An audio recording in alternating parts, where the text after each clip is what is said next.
Hey, Tom here, Flip Anything USA. So I just got back in from a trip. I was in Colorado, and a buddy of mine just bought 80 acres. Kind of an interesting story, too. He went from a complete crap hole out in the desert of Lancaster, California. He's got homeless people everywhere. He's got people dumping shit next to his little oasis out there in the middle of the desert. And he sold that for 900,000, and he ended up buying this piece of paradise for about 850. And I got a great video coming with him coming up. But hey, today I want to talk about this FTX clown, this guy here. And he's not unlike a lot of people that young, inexperienced, doesn't know shit, and then for whatever reason, people want to throw their money at him, and then they're surprised when they lose their ass. And so, curious what some of y'all think out there that have been maybe keeping an eye on this guy or watching this stuff, or maybe you got burned. I know Meet Kevin. Meet Kevin apparently recommended or gave again, Meet Kevin. As much as I like the guy, you can't pull experience out of your rear end. It just doesn't work that way. I know he took some people over the cliff with some advice, and and I think probably maybe with real estate too. I don't, everybody wants to believe, and I guess some of these YouTubers expect that it's put upon them that they need to make wild endorsements and that sort of thing.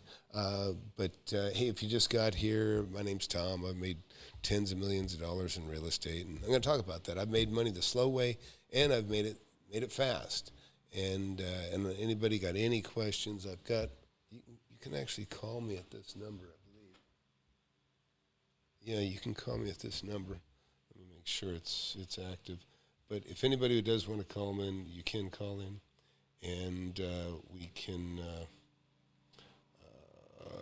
whatever. We'll put you on here live if you want.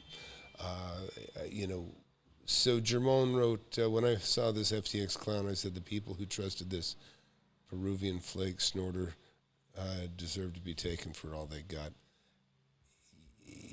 Yeah, it's, look.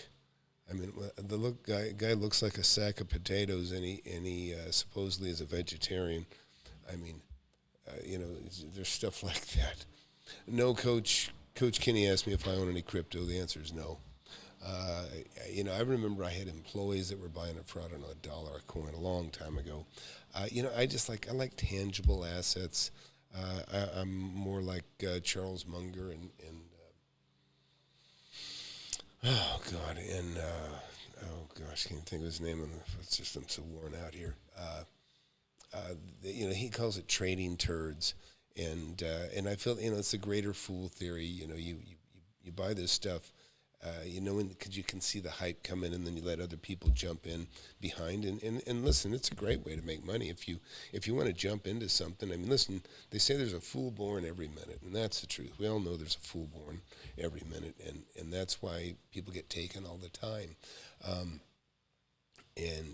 People are gullible. People don't do the math, don't do the work. There's just so many warning signs of why you should not trust and believe people. I'm critical of Grant Cardone. Grant Cardone, I don't think he's ever had shown anybody that he's ever really made any money in real estate. But yet he says he's got it right, and he knows how to get his cash flow and cash his shit and all these other stupid statements, and people just jump on it. But look, I'll jump in. I will show you a couple of deals here because I want to kind of mix, some experience here.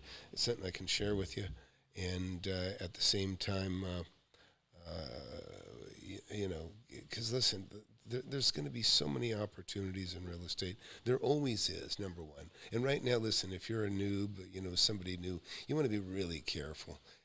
First of all, don't throw your money at any course or mentorship or anything unless somebody can show you, demonstrates to you that they know how to make money and that they have made money. Because a lot of people just do the dumbest things. It's hard to believe. And I did a video. I wasn't a very detailed video talking about Grant Cardone and Ryan Pineda. Well, Ryan Pineda, I mean, seems like a nice young guy and all, and I know somebody said some nice things about him, but I don't see any experience there. I don't see any money-making prowess. I don't see, he said he made one deal. I think he might have made 150 grand, and then he said, he says, how I made my first million, and he talked about making 25 grand, and I think 150. Well, that's $175,000. That's not shit, and I want to see people that demonstrate their expertise. If they don't, you're a fool to throw money at them. And Grant Cardone's one of them. And why is Ryan Pineda throwing money at Grant Cardone? I mean, Grant Cardone is probably an expert at taking other people's money and getting other people to give him money to invest. But what my thing is nobody needs him. I mean, you want to get rich slow, invest with Grant Cardone, get a 4 or 5% return on your money. I mean, you'll never get anywhere. Listen, making 4 and 5% on your money, that's a game for the rich guys, okay? I can live on 4% of my money, 3% of my money, and live well. You got to be rich to begin with to accept such a low return on your money. So we're going to come back and we're going to get into this stuff, and we'll talk about anything and everything you guys want.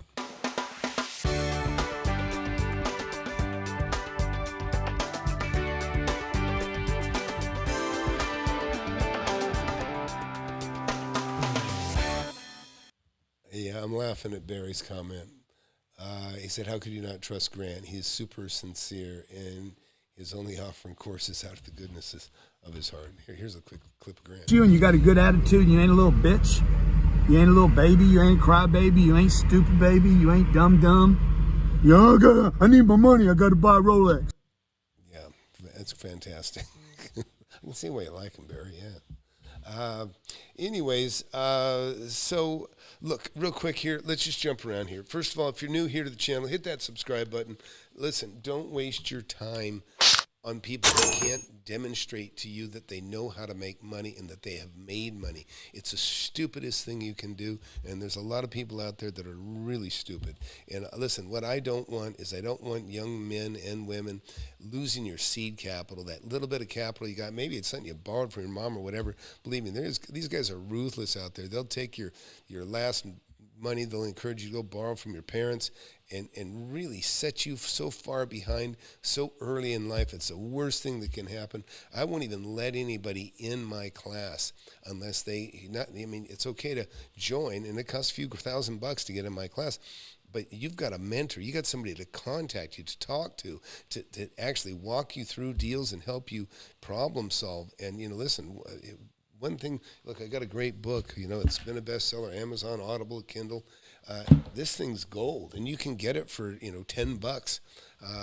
And it's crazy not to get the book, because I think you can even send it back if you're not happy. And this thing's worth more than the courses that I've seen on YouTube from anybody else, to be quite honest.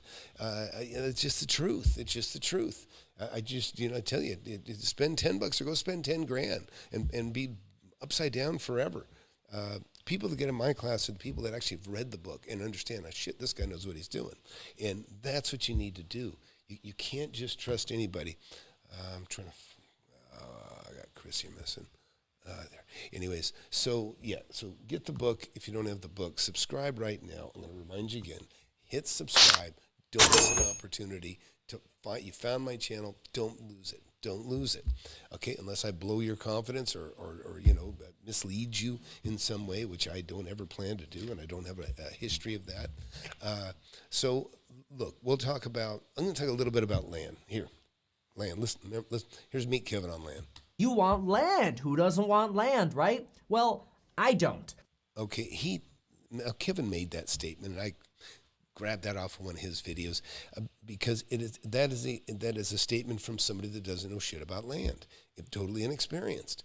And in fact, it's funny here. We got Rich. Rich is in my class. He just came in here.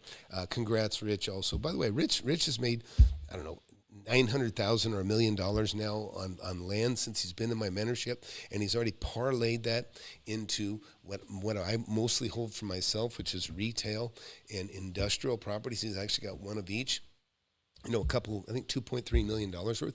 And now he made that but he made his first million on land, right? Made his first million You want on land. Who doesn't want land, right? Well, I don't. So if somebody took his lead, like if Rich took his lead, he'd be out $1 million right now. But he'd be out more than that because he parlayed that money into buying a beautiful little industrial building, which he just closed on, $1.6 million. It got about $100,000 a year coming in on that now. And he bought a little retail center that also has a nice, I don't know, you can tell me, Rich, I can't remember, about $50,000. Anyway, he's got about $150,000 a year coming in that he didn't have prior to taking my class. And, listen, he's a smart guy, and he did it, but he did it with a little bit of guidance. And, and sometimes that's all you need, is you just need to have somebody to talk to that's been there and done that. And it's a wonderful thing because, we're making, got a fantastic group. Anyways, so, look, real quick, I'm going to talk to you, I'm just going to throw you a couple things. So, look, I'm going to talk to you, just trying to even think, I got a piece of land down the street that I made $60,000 on in a week. I got another one a rock's throw from there. Made and it's actually a little building that I made $140,000 on that. But look here, I'm going to take you to Ina Road, Leander. Okay, and this is just I'm going to run through this stuff quick. If anybody's got any questions, you want me to jump over, you want me to show where I made money on something else other than land, I'm here to demonstrate quickly. So take a look at this. Yeah, okay, this actually shows it is still raw land. This is 52 acres that I bought, and it's covered with houses now. So take a look at this right here. I'll put it to the side of my head here. Now, this isn't the land show. Believe me, I've made millions of dollars on apartment buildings, on houses, I mean, on just about everything. And guess what? I've done it actually inside my own neighborhood. You don't have to go far away. That's a recipe to get screwed like you can't believe. But so look, I'm just going to give you a quick outline on this property. This property goes up like this, just so you can kind of follow it here. Okay, goes up here, goes down here. It had a weird jog over here. Let's see, it kind of came over here, went down, and then it actually went back like this. That's it. That's the axis. You can see here. This should equate to about 50 acres. Let's transfer this into feet. Come on, acres. See, it says 53.5 acres. I probably got it off a little bit one way or another, but it was actually a net 49 acres. So I think this is where the mistake is. Anyways, you can see 50 acres roughly. And I made $2.5 million on this thing. But really the mistake I had is I held it, and I say a mistake. This is not a big mistake. I held it because I thought I would teach my boys how to build. I'm a builder by trade. I can do just about anything when it comes to construction. I've done it all, and the subs, I hire people all the time. I do lots of renovations and stuff, but I built homes and custom homes and buildings. But right here, this is covered. There's 180 homes on this now, and I actually went out and I rezoned that property. I rezoned that property to a highest density possible. I rezoned it to be, and this is something anybody can do. By the way, I rezoned this in 2 meetings, and there was a guy in there that was rezoning the property next to me. He spent probably 60, 80 grand paying somebody to rezone it. I rezoned this myself for $350. So you got to understand, you are much more capable than you realize. A lot of people would like you to think they need them. You need their advice. You need everything. It's a bullshit. There's so much you can do on your own. You just don't know. Let's see, Carlos Perez. I agree, it was great, $10 investment. I bought the audio version. Thanks, Carlos. Appreciate that. Rich again. Tom has great content in his mentorship, and the cost you charge for it is great. Yeah, and it is a good return on investment. I agree, Rich, especially for you. Tom, maybe I could get a job. I don't think he could afford me, to quite honest. Barry, but he's talking about Chris Crone supposedly has 200 experts. I don't think he even has one because he doesn't know what he's doing. So how can you hire an expert if you don't know what you're doing? All right. So look. So there's land. What else you want to hear? Anything else? Tell me what you want to see money made on. Okay. I'm here to prove myself for a moment and to open up your eyes to it. So look. Here's a piece of acreage, right? So we'll just call that acreage, $2.5 million profit. I'll take you over to. It's difficult for me to remember all these addresses, to be quite honest, but I can get in the neighborhood and spot stuff. I'll show you apartment buildings I made a couple $1 million on. Okay, so check this out. These are apartment buildings. I bought this building. Here, again, where you can see it here. This is a building I bought. This was 21 units. I paid $210,000, absolute steal. I sold it for $1.5 million or so, I don't know, $1.05 million. Also, of course, and look, in the same neighborhood, everybody thinks you got to go somewhere else. The deals are around you; they're everywhere. I bought that. It's funny, Matt Bittner. You say I actually bought a property from. No, it was Bitterly. I bought a property from Bitterly. I was thinking Bittner.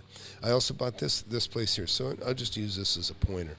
So look, I bought this building here. Oops. I bought this building here. I bought the one across the street. Between these two buildings, I think I made $1.8 million, roughly. Let's just do the math real quick, because I don't like to exaggerate. No, I sold it for $1.8 million. I sold 34 units for $55,000 a unit. So that'd be 1.7 plus another 85. But it was like 1.8 million, and like I said, I paid $340. So I made $1 million. I made $1.5 million on these two buildings. It's a lot of money, folks, and I did it with almost nothing. I did it with $340,000, and the $340,000 came from profits from something smaller, you know. And then, by the way, not to miss this. Now look at right next door. See this building here? This was called the Plaza del Norte. I bought this building too. I paid, and this is a great story. And this is I reference and I show this in the class because there's some cool little tips and tricks you learn. You're just not going to get anywhere else. But I made, I sold this place. What did I sell this for?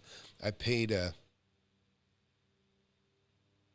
$400,000 for this place, and I sold it for $565. But I pulled a little trick and I picked up another $30. So I made $195,000 on this. So between these two, $195 here and about $1.5 million here, almost $2 million just on these three buildings alone. Might have been a little bit more. I try not to I always try to under-promise and over-deliver, and I try to underestimate, not overestimate. And whenever I want to be called out as a liar, I'm very careful about it. If I ever make a mistake, believe me, it's not much off, and it's never. I never claim more. I'm always careful to claim less than I made. Matt, it's been in both California and Texas, but you want to jump over to California? This is some Texas stuff. So look, I'm going to show you a property in Texas. Okay, let's go to California. I do remember some of these. I'll show you the first property I bought that got me excited. This is one, and I'm only going to do this briefly. Anybody got any questions? I don't care. You want to talk about fake gurus? You want to talk about bullshit? You want to talk about SBX? We can. Again, now take a look at this building spinning around here behind me. This is the first building I bought when I was 19 years old. This is when interest rates were 10%. They're probably actually closer to 12, 14%.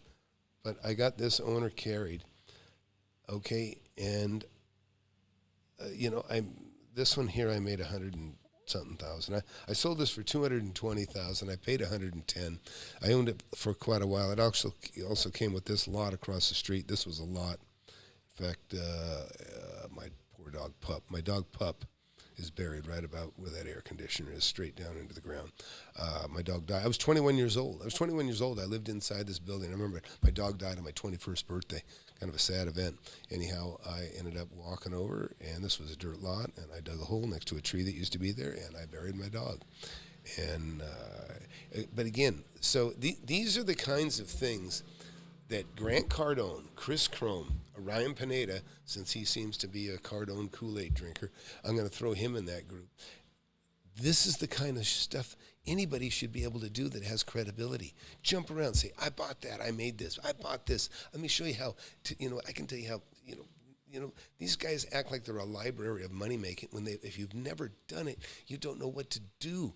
I mean, just because you're a realtor doesn't mean you know shit about it. Just because you collect other people's money and you buy large assets with other people's money doesn't mean you know what you're doing. You make money on the fund. When you create a fund, you make money on the money that's been brought in. You can take a 2% commission. You can end up getting a 4% commission. Imagine taking in $400,000 a year on $10 million collected, and you haven't done a thing for it. You haven't made anybody any money. That's the kind of shit you can get into. That's stuff you can do. But so when I see somebody going over to Grant Cardone for advice, especially a bigger YouTuber, it smells to me.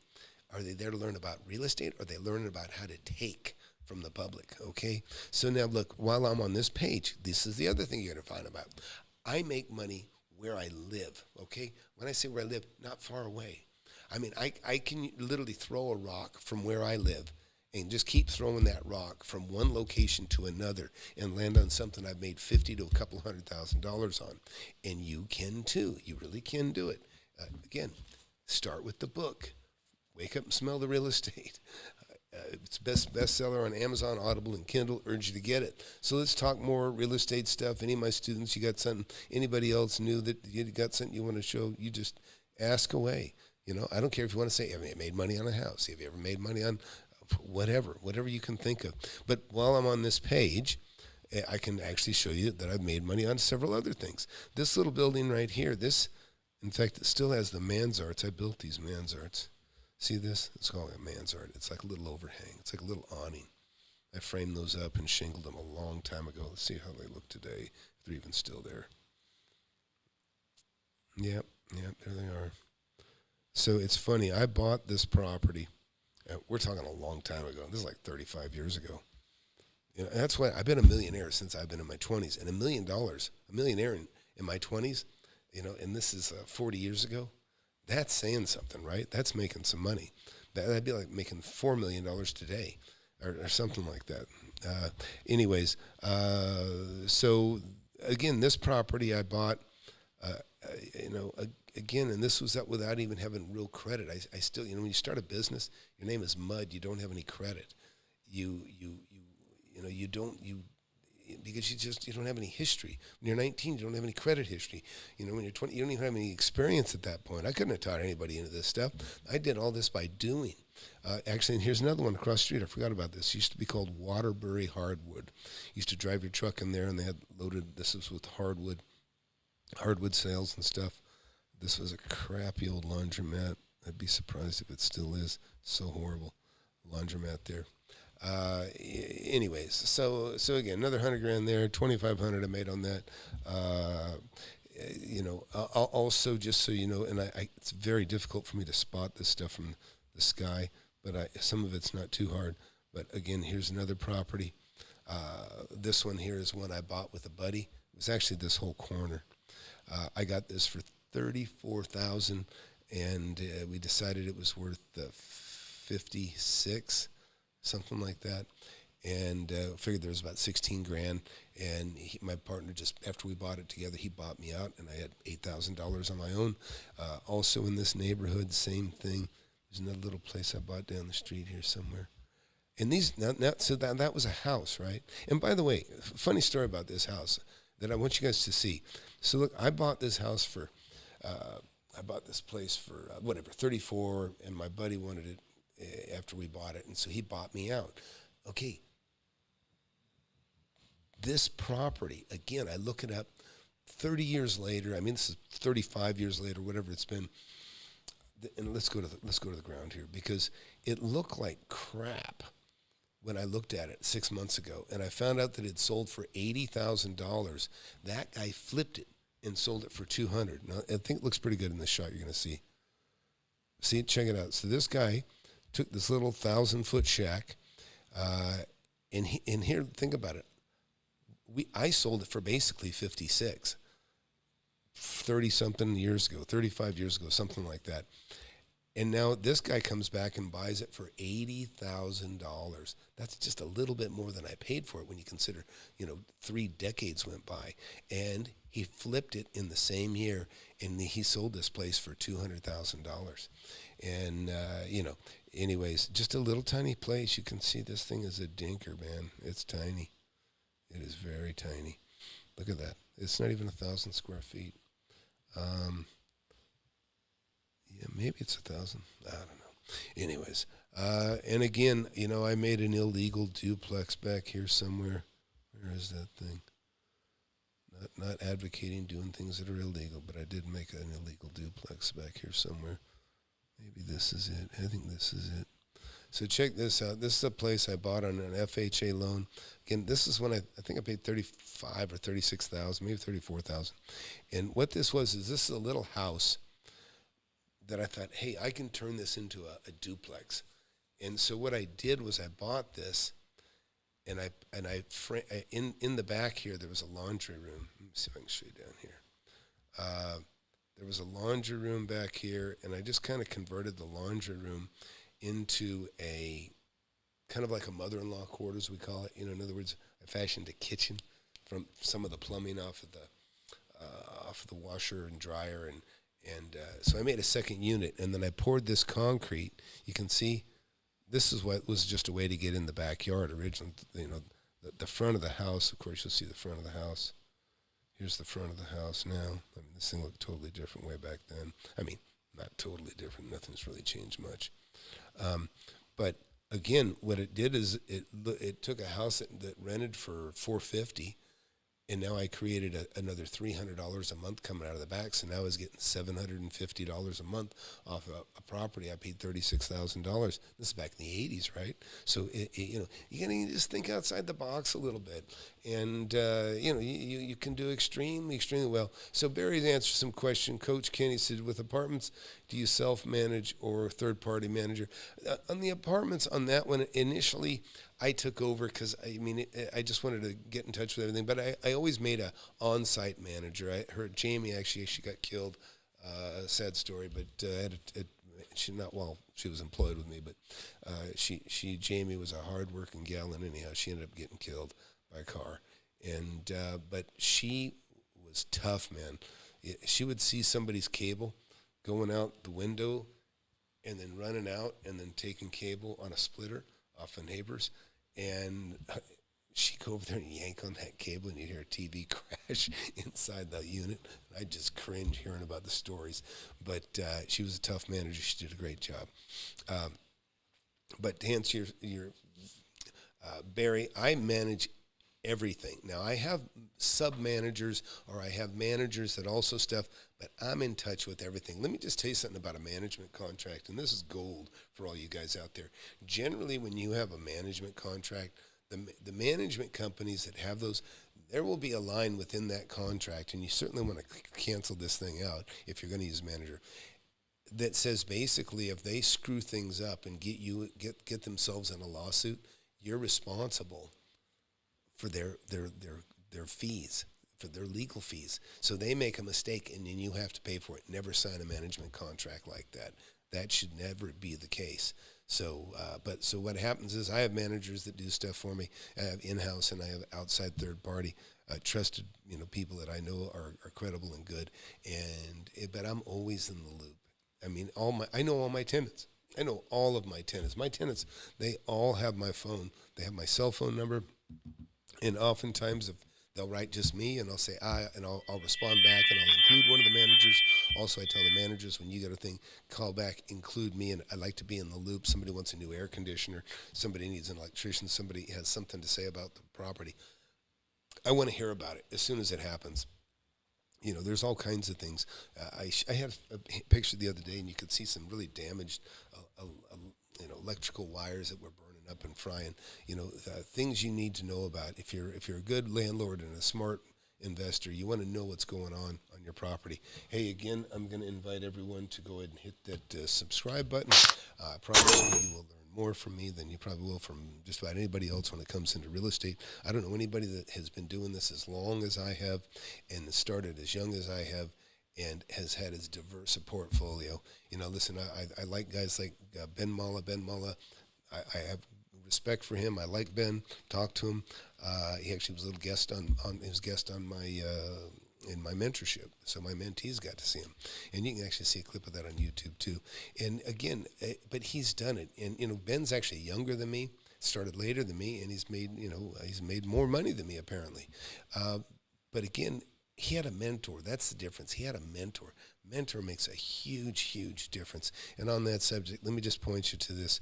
This is inside my mentorship. You go to flipanythingusa.com, and once you become, in the club, so to speak, you'll have access to get here in the members area. And when you can get in the members area, I have hundreds of hours of detailed talking, just like we're talking right now, of showing people stuff that's very specific, profits I've made and things that I've done, tips and tricks, how to negotiate. Believe me, negotiation is one of the toughest things you're going to run into, and it's not something I can just put in the book. There's a little bit, yes, but some of it you're just going to need a hand with if you want to really be productive, and that's why you pay for the mentorship. Listen, it's a job for me. A lot of people sell courses and craps, and it's just a pile of paper, and that ain't going to get you through anything. So Barry wrote, David, you have to set up a 1031 prior to sale. I'm not sure what that's referring to. Oh, David Mayer wrote, oh, yeah, I think you're right. Barry, probably right. Sold property today, 41,000 square feet, master leased it several years ago for $12K a year for 2 years. Bought it, walked away with a bunch of money. Can you talk about how to go about a 1031? David, unfortunately, you're asking this question a little bit too late. So something like this, David, you should have been in my class already. It would have made a big difference to you because it's too late. If you've sold it, it's done. Unless you have it in escrow. If you have it in escrow and you haven't closed yet, oh, you sold it today. Does that mean you closed today? So David Mayer, did you close it today? Or do you mean that you signed a contract today? Because people are loose with their meaning. Sometimes they say it's sold, they mean it's signed, and other people mean it closed. So I'm not sure where you're at on that. But if you have not closed it, you can easily go down and create an addendum, and you can set it up for a 1031. And I would urge that you do. The other thing you might want to do is you might want to have to close this thing after January 1st, because that way, even if you can't, get it done, at least you won't have to pay the taxes on this property that you made money on for a whole nother year. There's no sense having it, when you're this close to the end of the year, have your deals closed after January 1st. Gives you another 12 months of tax-free of being able to use that money. It's almost like having a tax-deferred loan for a little longer time. You always got to pay the tax, man. That's coming. Matt wrote, when you buy with owner financing, do you close at a lawyer's office? Well, they close things differently in different places, but yeah, generally title companies are run by a lawyer. There's usually a lawyer in charge of the office. So yes, you close at a title company, and you always want to have title insurance. Don't ever close a deal without having a title insurance, unless you just have, you just shouldn't do it. You just shouldn't do it. You don't know how you can easily get burned terribly if you don't. What else you guys got? Let's go back to Google Earth. What do you guys want to? What do you want to talk about? What's on your mind? Are you worried about anything? We're going into this recession, and it's on, man. It's on. Anything you bought 6 months ago, if you paid full retail for it, you're upside down. I'm sorry to tell you, but you're upside down on it. Again, please hit that like button, hit that subscribe button, and again, get the book. Wake up and smell the real estate. It'll be the best $10, $20 you ever spent. I promise you. Where are we at? Anybody want to talk about anything particular? Have you bought farmland? Yeah, kind of, Matt. That's one I just showed you a little while ago. Oh, you closed it. Yeah, David, it's too late. You're going to have to take your lumps and pay taxes on it. I'm sorry. I wish I would have talked to you sooner. Because here's the two options you could have had. You could have had it in a 1031 right now, and you would have some time to see if you can put it into something else and defer all that money, assuming you would close it. Or maybe you could have set it up to close. You could have set it up to close after January 1st. because right now it's taxable inside the 2022 year. If you'd have closed it inside of January 1st, it would have been taxable inside of 2023, and you would have had a lot of time to play with your money. Just is what it is. No big deal. If you got cash, you're going into a downturn. You got plenty of opportunity to make some money. Urge you to get the book if you don't already have it, and if you like it, if you then apply for the mentorship. I don't let just anybody in. By the way, in the links below, you'll see there's a webinar you can sign up for, and or both. You can take the mentorship survey. Really urge you to take that mentorship survey. There's so many of you guys that are capable and smart that should be in the mentorship. There's some of you that don't belong. But those of you that do, I would love to be able to identify you as a good prospect that'll make money. Listen, I have so many testimonials already, and I'm sorry for those of you that had to deal with this before. You jump over here, and this is full of people that have made a lot of money. Millions, multiple millions, some of them, and but a million, hundreds of thousands. You guys that are 40, 50, 60 years old, who couldn't use an extra $100,000 or $50,000? Before you kick the bucket, it could make a big difference. It could make a big difference in your life, whatever age you are. You pick up another, $50,000, $100,000. But these guys, look at these guys are rock stars. Ken, this little video when I did this, Ken made $500,000. He's over $1 million now. Steve here, same thing. He's made over $1 million. Bought a couple of buildings. Got fantastic. Ron was at over $2 million. Now he's over $3 million, we believe. He's got I think 40 properties and not much debt. Eric, over $1 million. There's a lot of opportunities here. Tina's done well. Garrett was interesting because before I even had a mentorship, Garrett sent me a check, showed me the copy of his check. He made $25,000. He sent me a check that said it was for $39,000, but he said $25,000 of that $39,000, Tom, is profit. And Kai up here, he's already bought several properties and doing very well. It's just, you just can't believe what a fantastic mastermind group we have of like-kind thinkers that are interested in making money and are making money and sharing it. And I go, of course, I'm in the field. This is me. And actually, this property here is one. I'm selling the one next door. I probably would have made $450 on it if I'd have sold it 6 months ago, but I'm probably still going to sell it for $410 because values have gone down. That's just how it works. Anyways, let's see what else we got. Tyson Schumpert. Tom, is there a way to get into commercial real estate with vacant buildings? Sure. If it's vacant, buy it. There's all kinds of possibilities, Tyson. The first building I bought was a commercial industrial building. I showed it earlier in this video. It was vacant. I didn't have any credit. I was 19 years old. The owner carried it. The owner carried it for me at 10%. With roughly 10% down. I put $1,000 down. I think I paid $110 for it, so maybe a hair less than 10% down, $10,000 down, and it was a risk. And it was when I moved into the building, I got a 6-month escrow, and so I moved into the building. I mean, I lived in the building, and I was setting up my business in the building. And believe me, it's difficult. You start a business with no money. Except for maybe what you've saved from your previous job and, maybe a couple $100 from the family, and, that can help you a little bit. And I did get a little bit of help from my grandmother. She loaned me several $100s to buy a compressor that I needed for my cabinet shop, which, I paid her back as agreed. And those are the kinds of things, with business. Listen, there's great ways to get rich. Business is really good if you can make a living in business. One of the reasons I like making money as a small business person is that you own your time, because when you have freedom to pick up and go and leave, I had cards that say I buy houses for $50,000 or less, and people would laugh when they read them. Some of them, agents would, and I'd say, well, listen, if you see one, let me know. And then boom, next thing you know, agents call me and say, hey, believe it or not, I have one, and I made deals like that. In fact, I'm not going to be able to find the exact address because this is difficult. But so anyways, I just showed you just in this neighborhood alone, a few $100,000 made. In fact, there's one more here I'll show you. I just remembered. This building right here was a hardware store. And I saw that it was vacant and empty. They'd gone out of business. They were a hardware store, been there a long time.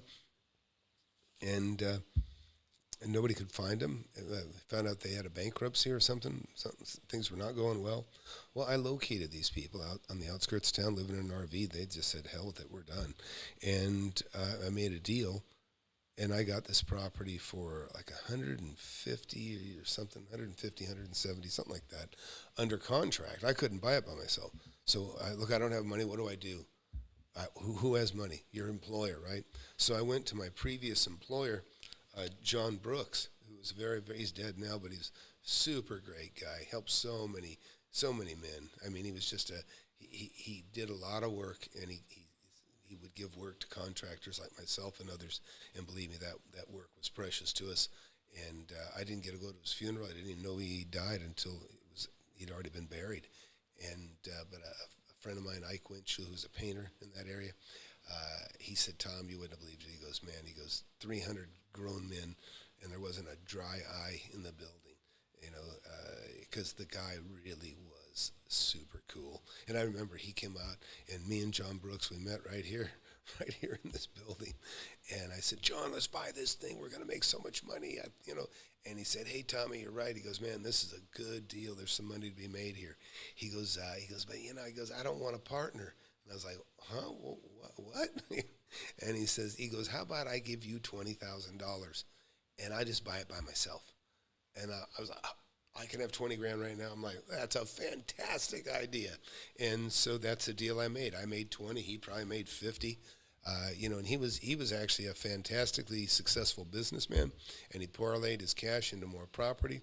And somebody told me he had well over $100 million when he retired at 60. And he was 60 probably 20 years ago.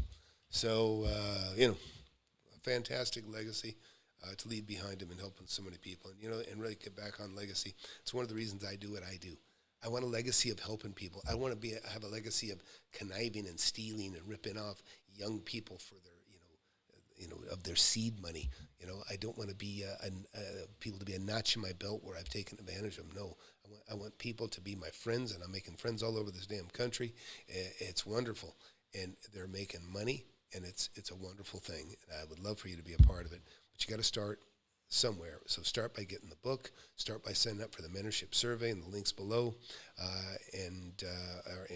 the webinar, and subscribe. Just subscribe right now. Don't miss. Subscribe right now, because you don't want to miss this kind of opportunity. I know what I bring to the table. I'm demonstrating to you all these properties that I've owned and stories, and there's another 100 stories that I can tell that I can go on and on and on. And that's how it should be, because there's so many people out there. They say they've done 100 deals. Well, do you really think that some guy in his 20s or 30s that's been doing real estate for 3 years can do 100 deals? It's bullshit. Or 1,000 deals? Or do you think 250 deals? I think, I hate to say it, but I think it was, what's his name? I think Ryan Pineda. He said, oh, yeah, he showed 2 deals where he made 175 grand. Then he said he did 25, then he did 250. Bullshit. I'm telling you, I don't believe it. I would love to go live with him, not even in a challenging or negative way. I would just like to, demonstrate it, show 100 deals that you've done. I don't believe it. I mean, because I know I've done a couple 100 deals, made tens of millions of dollars, but it's taken me 40 years, okay? And sure, I probably could have done a little bit better than that, but I've had a fantastic life. I've raised 4 kids. I write checks for colleges. I write checks for cars and buildings and houses. I mean, I've had a fantastic life. So what else you see here? Matt Bittner. Tom, did you see the news about Samsung proposing to build additional semiconductor plant in Taylor? These plants would be in addition to the one already under construction. You know what, Matt? I have not heard that yet, but I don't bank on anything until they've broken ground. I mean, it's a wonderful thing. In fact, I'll show you even in this neighborhood. It's about anticipating something great coming, right? Hey, Christina. I assume that's Christina from the class. So check this out. I'll show you something really interesting. in this neighborhood. I'll tell you what, there's an old saying that says, I've forgotten more than you know, okay? And as I get older, it's actually true. It is true. So I want you to look at this carefully, because what I'm going to show you is something that is really neat. This right here, and you can barely see it, okay, this right here, that's an overpass. And this right here, this is an overpass. Now, you guys know how they bypass towns? Remember the show Cars, where they're talking about how, little town got bypassed by the highway, so that instead of the freeway going through town, where everybody in the town could, benefit from it, they bypassed it. And then that's happened, Route 66 bypassed a lot of towns, and a lot of places just shriveled up and shrank into nothingness. And that's the problem when you take the traffic away from town. Well, and there's places where, if you live in Breckenridge, Colorado, this is always a fight. And this is a fight really in a lot of ski towns, is everybody wants, the businesses that are on the boulevard want everybody to have to drive through the middle of town to get to their condos. To get from the highway, they want you to have to drive through town. And the reason for that is that's money, right? It's frontage. Oh, we see that shop. Oh, that restaurant. We'll eat there on the way. When we get settled in, it's exposure. Well, the people in the town that work, but not necessarily in retail, they just want to go home. They don't want to drive through the town that they drive through every damn day. So they like the idea of a bypass, but the other guys don't want it. So anyways, just something that comes up to think about. So was proposed when I was young. This was proposed, and this was proposed. Well, I bought this property right here. It's the first time, and I got sued for eminent domain. So I owned a lot, and I'll see if I can show it to you.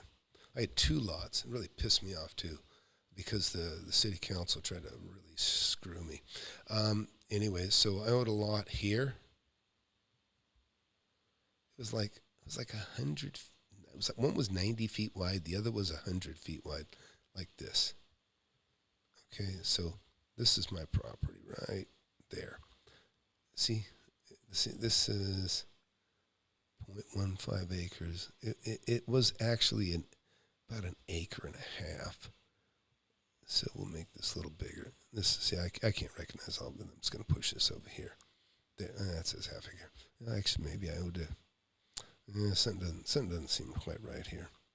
Anyways, so I had 2. Basically, what I had is I had 2 narrow properties. They were 800 feet, as I remember. Oh, that's why it says point miles. We'll do this in feet. So it was roughly 800 feet. And see, that says 556. So there's 621.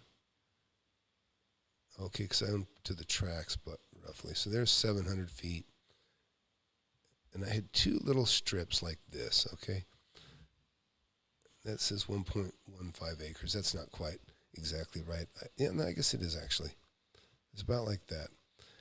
Well, the city came and took half of my property, and it left me with a narrow little piece of crap, and they were giving me they were forcing me. They took my property. They took it by eminent domain. They said, we're taking it. But the good thing is when they take it, they have to give you something. They have to give you what they say it's worth. So they gave me $100,000, and I sued them and took them to court, because even though they gave me $1.75 a foot for my property here, they were selling this across the street for $6 a foot. So why should I take $1.75 when they're getting $6 a foot over here? And by the way, they took all this by eminent domain by other people too, and made some developers quite rich.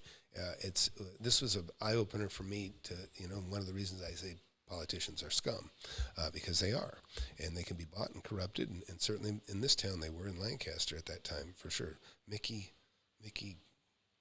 something. I want to say Mickey Gilly, but that doesn't sound right. Maybe James. I don't know.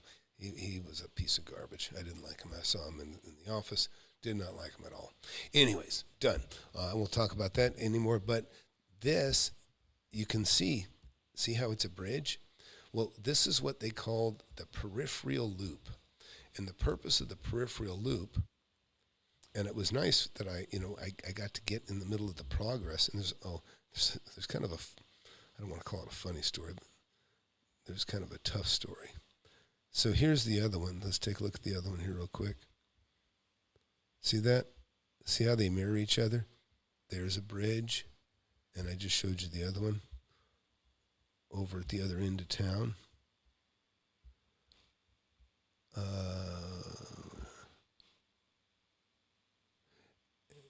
So let's see.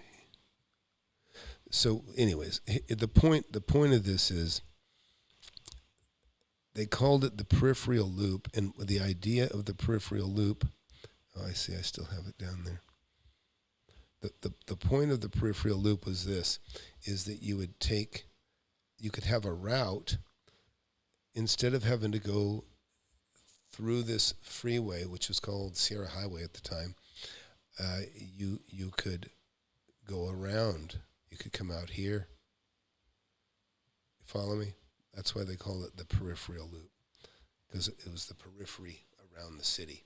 And anyways, I saw the opportunity there. I bought that property for $60,000, made a couple $100,000 on it, and should have made a little more than that, but it was difficult to fight City Hall. And that lady I bought it from, her name was Lillian Kalari. And see, this is the kind of things, by the way, when somebody can tell you that they made, tens of millions or hundreds of millions of dollars, they have these stories, okay? They can tell you these things, and they can name names, and they can talk about different stuff, and take you specifics. And listen, any bullshitter that's trying to show you, telling you that they can teach you how to make money, if they don't have these kinds of stories, if they can't talk about this shit, then they don't know how to negotiate. They haven't done this stuff before. Don't buy it. Don't fall into that. And again, hit that subscribe button, and we're going to wrap it up here pretty quick. I'm going to tell you one more quick story. So Lillian Kalari, after we bought this deal, I stayed. Well, there's two stories here. Jeez. On this property, and I don't think it's there anymore. Yeah, maybe this is it. Yeah, that's it. I think this is it. It's a little crappy house. There was a house. There's two houses. There was this house, and then there was a house behind that house, and I think this was it. It's been a while. Anyways, Lillian, you know what? I'm going to just save this story for later. So remind me, and I'll come back to this one. There's just too much to talk about here. But it involves... Cassius Clay, Muhammad Ali. He had just regained his title. I found a newspaper when I walked into this whole place. It had been locked up for 8 years. The newspaper was still tied up, LA Times. And then the other thing is about how Lillian actually lost her thumb. It was not a pretty story. But hey, look, before I go, again, Flip Anything USA, flipanythingusa.com. Get my book, Wake Up and Smell the Real Estate, and you'll be glad for it. It could change your life. It says right here, this book could be worth $1 million to you. It's been worth millions of dollars to many people now. And urge you to check it out, get the book, and take a look at it. And if you want to get in the mentorship, get in the mentorship. And I think I will.